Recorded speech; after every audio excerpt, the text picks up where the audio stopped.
Here is a typical homebrew recipe.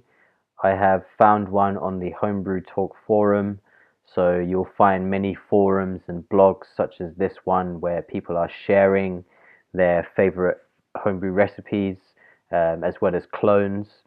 So this one is a Three Floyd Zombie Dust clone.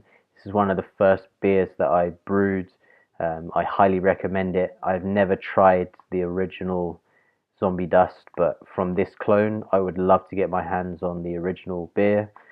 So this is what a typical homebrew beer recipe looks like. It looks way more complicated than it is. This one provides you with the all grain as well as the extract version, but for our purposes we are just looking at the all grain version of the recipe. So as you can see, it starts off with your basic recipe information, the stuff you'll need on brew day in terms of the IBU, the color, the gravities, the mash temperature, etc.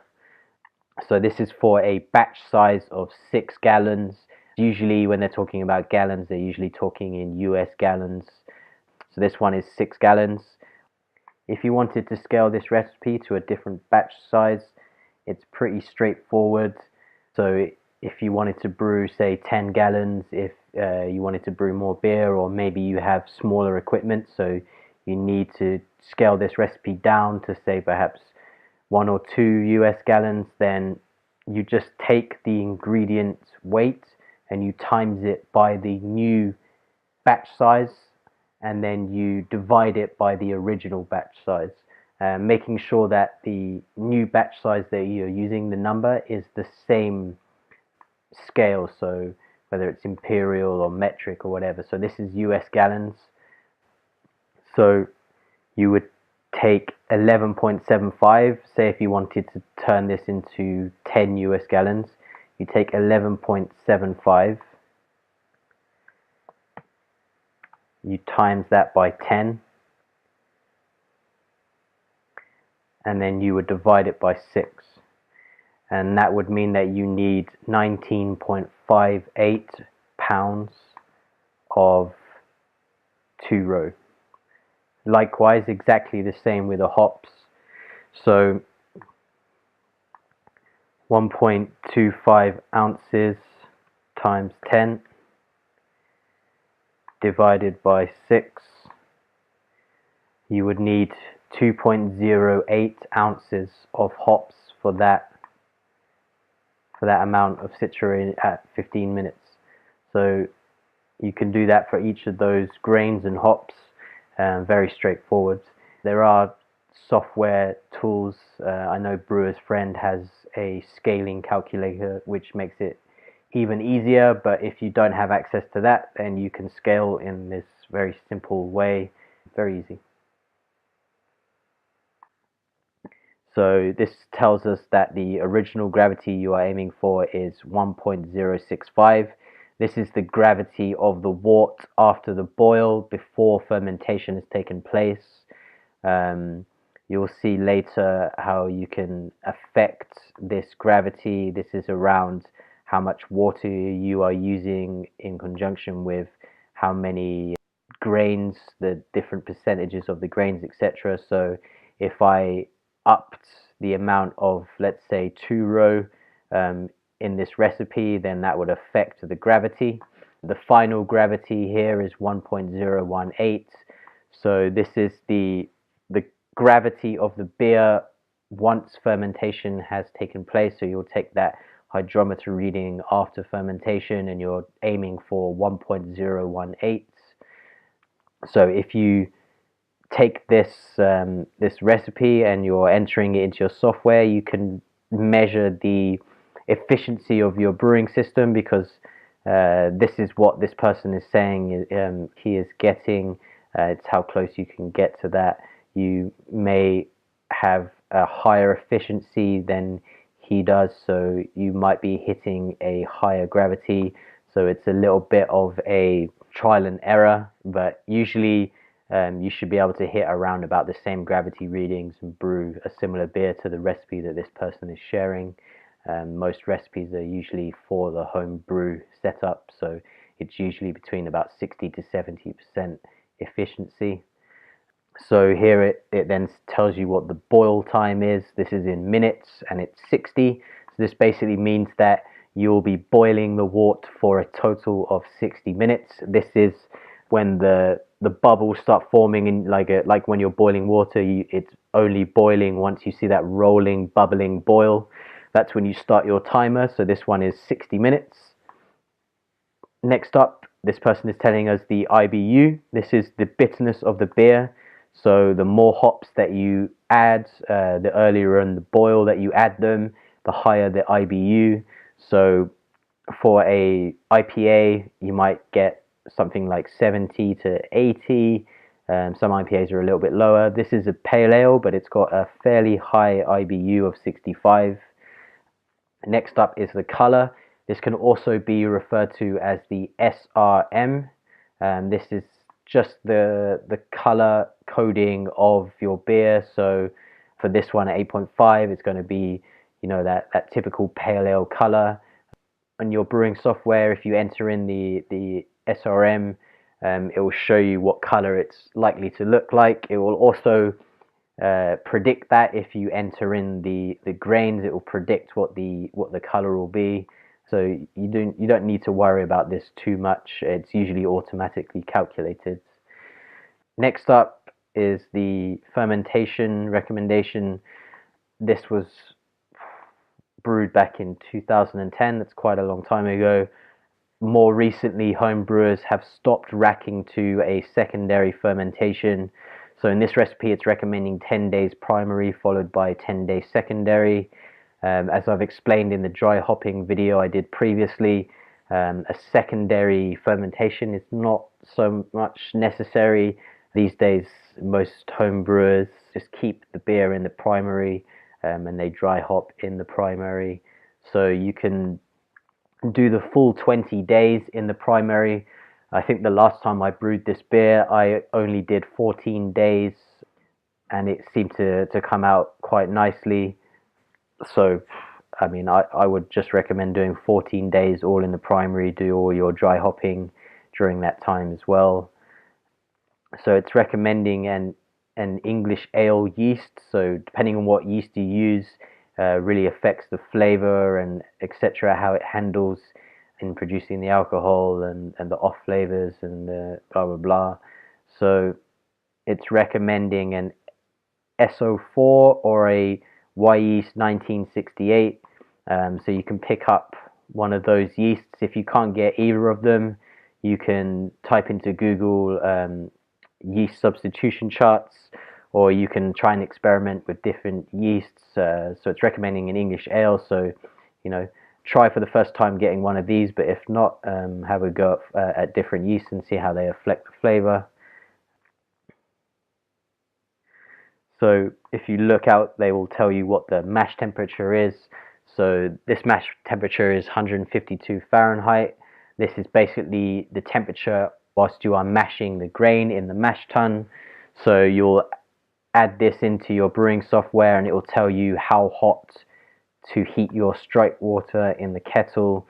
So if you're going to be mashing at 152 Fahrenheit, then your strike water will likely be a little bit higher, perhaps at, I don't know, 162 Fahrenheit. So when you transfer the water from the kettle into the mash tun, when it mixes with the grains, it will lose some temperature.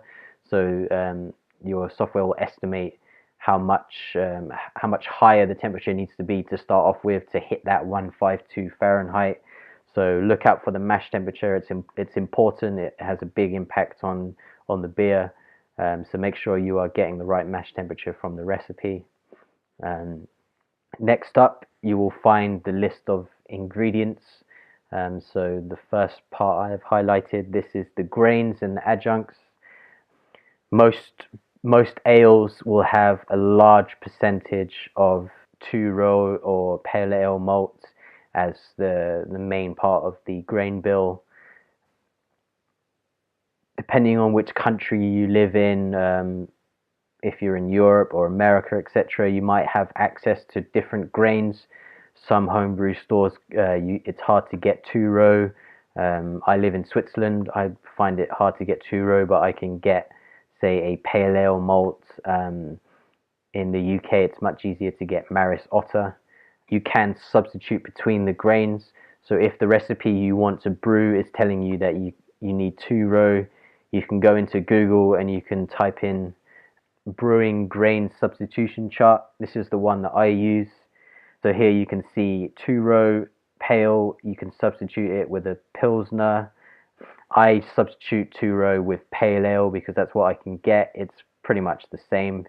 There is some small differences, but it won't affect too much, and you are home brewing, so it's not like you're a commercial brewery where you're pumping out mass amount of beer with the wrong grain bill. It's not too much of a problem, especially when you get into the specialty malts where, like for example, a lot of recipes that I brew, they're telling the recipes in terms of different crystal malts, whereas in Switzerland I usually only have access to the Munich malts, so I can use this substitution chart to figure out which one matches. So if the recipe tells me Crystal 40, I can say, right, that's usually a Munich 2, so I'll pick that up from my homebrew store in Switzerland.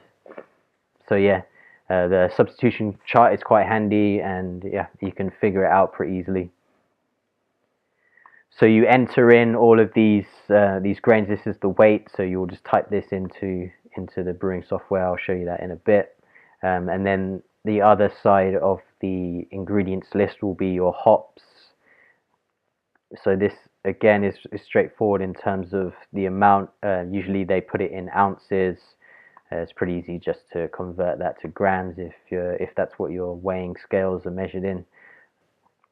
It's also important to note that the hops that you are buying, they differ somewhat. So some hops have the same name, but they are from different countries, different farms, etc. Something like Citra is less so the case because it is patented, so it's protected. It's owned by one farm, so it's usually around the same alpha acids. But if you're brewing one of the less protected hops, then just make sure when you're buying from the homebrew store that you are looking at the alpha acids content that they will usually put on the label. If there's a big difference, it can affect your bitterness, but usually it's not too much of a problem. So the main thing you need to understand when you're reading the hop bill, like the hop part of the recipe, is the timings here. So as you can see, they have the amount, the weight of the hop, the type of hop, the alpha acid, but then they have this time here, and this is what confuses a lot of people. So basically, when it says 15 minutes, like it does here, that means that you add this hop into the boil with 15 minutes remaining. So if your boil, like in this case, is for 60 minutes, that means when there's 15 minutes remaining, i.e. after 45 minutes of boiling, you add this hop, and then that is in the boil for 15 minutes. Likewise, when 50 minutes is gone and you have 10 minutes remaining, then you add in this amount of hop. Same, 55 minutes gone, 5 minutes remaining. 59 minutes gone, 1 minute remaining. The only thing that's different is here, which is the first wort hop. So when you transfer the beer wort from your mash tun to the kettle, you put those hops in straight away. It's called the first wort hop. So even before the boil has started, you are adding the hops. I think this is to do with adding different types of hop oils, or how the hops interact with the beer before it's boiling. It produces different types of flavors. If you're ever interested in understanding more about why brewers do certain things, Google is your biggest friend. You learn a lot. There's always someone on a forum or an expert that's willing to explain to you why brewers do certain things. So go and check out the science behind first wort hopping. But the idea is that you throw the hops in as soon as you transfer from the mash tun to the kettle. And then if your recipe has dry hopping, then it will tell you here. So this one is saying dry hopping for 5 to 7 days. Dry hopping is when you are throwing in those hops into the fermentation buckets. This is after the boil. This is after you've added the yeast. This is, after the yeast has begun doing its fermentation, producing the alcohol. So this says 5 to 7 days. That means that you throw those hops in and you leave them in there for 5 to 7 days. So that's pretty straightforward. I did do another video on the dry hopping part of the brew cycle. So if you need to know more about that, then go and check out that video.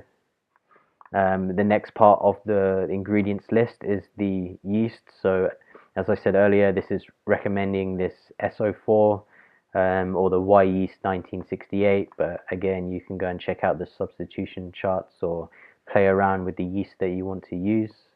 So it looks complicated, but it's pretty straightforward. This concludes how you read an all-grain homebrew recipe.